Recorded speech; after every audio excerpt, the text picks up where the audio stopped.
Students, मैं doctor Mukta Dwivedi, associate professor SPC government college Ajmer से बोल रही हूँ।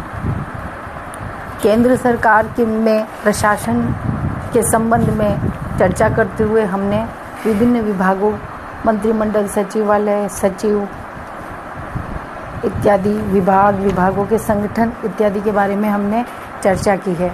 आज हम बोर्ड अथवा आयोग के बारे में और क्षेत्रीय संगठन के बारे में चर्चा करेंगे।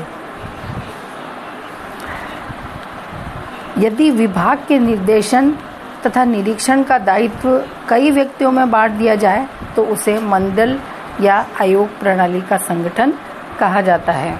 भारत में इसका सबसे बढ़िया उदाहरण है रेलवे बोर्ड और केंद्रीय राजस्व मंडल। रेलों के प्रशासन, प्रबंध और संचालन का सारा कार्य रेल मंत्री के नीचे किसी एक व्यक्ति के द्वारा न होकर अनेक सदस्यों वाले एक रेलवे बोर्ड के द्वारा किया जाता है। और केंद्रीय वित्त मंत्रालय में सीमा शुल्क और आयकर के विभागों को नियंत्रित करने वाले केंद्रीय प्रत्यक्ष कर मंडल और केंद्रीय उत्पादन शुल्क और सीमा शुल्क मंडल का गठन किया गया है। राज्यों में भी इसी प्रकार राजस्व, बिजली, शिक्षा इत्यादि मंडल बने हुए हैं जो अपने विभागों के अधिकांश कार्यों का नियंत्रण करते हैं। आयोग भी मंत्रिमंडल पद्धति का ही एक अन्य रूप है। आयोग भी मंडल पद्धति का ही एक अन्य रूप है। भारत में इसका सर्वोत्तम उदाहरण है संघ और राज्यों के लोक सेवा आयोग और चुनाव आयोग। ये व्यवस्था उन विभागों के लिए बहुत अच्छी है जहां अपनाई जाने वाली नीति पूर्णतया निश्चित नहीं होती और जिनमें शोध करने और उनका निर्माण करने के लिए चिंतन और चर्चा की आवश्यकता होती है। यही कारण है कि शिक्षा, वाणिज्य, व्यापार, राजस्व आदि के संगठन में इस पद्धति को अपनाया जाता है। एक बात यह भी है कि दलीय हितों में समन्वय उत्पन्न करने में भी ये पद्धति सहायक होती है।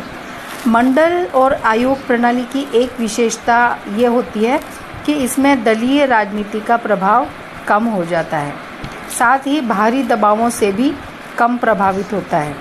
अगर हम उदाहरण की बात करें तो जैसे लोक सेवा आयोग में अगर एक सदस्यीय लोक सेवा आयोग हो तो बाहरी दबावों से वो व्यक्ति बचा नहीं रह सकता है, लेकिन अगर यह आयोग बहुसदस्यीय हो तो इस दोष को काफ़ी मात्रा में कम किया जा सकता है।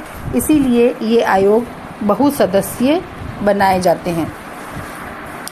ऐसे क्षेत्र जिसमें विभिन्न प्रकार के पक्ष और नीतियों और विचार पाए जाते हैं और कोई सर्वसम्मत नीति सरकार या विधायिका द्वारा निश्चित नहीं की जा सकती है, ऐसे मामलों में विधायिका केवल सामान्य नीति का निर्देश ही देती है और इसको विस्तृत रूप से लागू करने के लिए और नीति निश्चित करने और नियम बनाने का काम मंडलों या आयोगों को सौंप दिया जाता है। और इसके विभिन्न सदस्य विचार विमर्श के बाद में विभागीय नीति को निश्चित करते हैं, इसको चलाने के लिए नियम और उपनियम बनाते हैं। दूसरा है क्षेत्रीय संगठन। प्रत्येक सरकार प्रशासनिक कार्यों को दो स्थानों से चलाती है। एक तो जहां पर सरकार के प्रधान विभाग होते हैं वहीं पर, किंतु कुछ ऐसे भी कार्य हैं जो सरकार के प्रधान स्थान से काफ़ी दूर तक किए जाते हैं।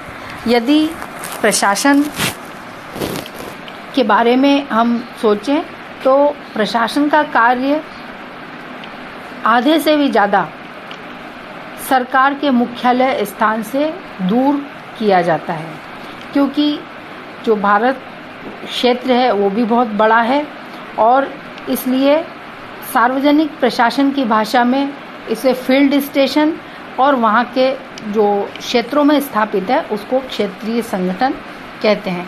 भारत में डाक तार, रेलवे स्टेशन, चुंगी चौकियाँ, इन सब को हम संचालन तो केंद्र सरकार के द्वारा सरकार एक ही स्थान से करती है, लेकिन ये कार्य वास्तव में दूर स्थित अनेक स्थानों पे किए जाते हैं।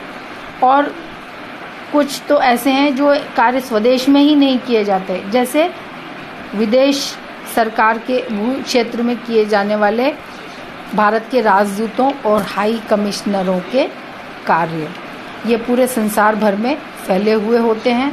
और विदेश स्थित कार्यालयों के कार्य का नियंत्रण सरकार के मुख्य प्रधान स्थान से किया जाता है, लेकिन उनके क्षेत्रीय कार्यालय दूसरे देशों में स्थित होते हैं।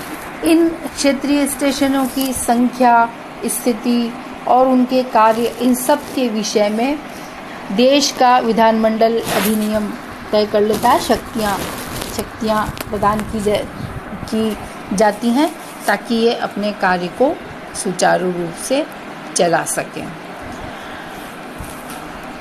आजकल उदाहरण के तौर पे हम भारतीय डाक विभाग के संगठन को ले सकते हैं।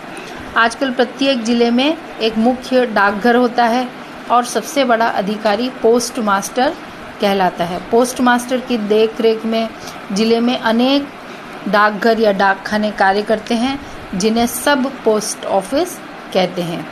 ये उप डाकखाने अपने जो डाकखाने के कार्यों का प्रतिवेदन है वो पोस्ट मास्टर को देते हैं।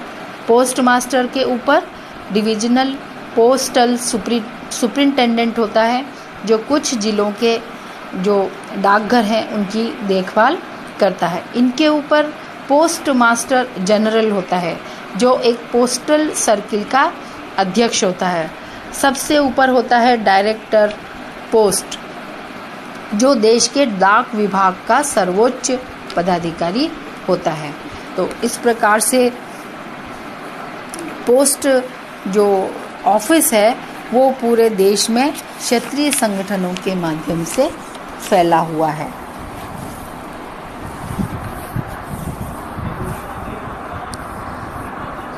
Keep learning, keep growing. Thank you very much.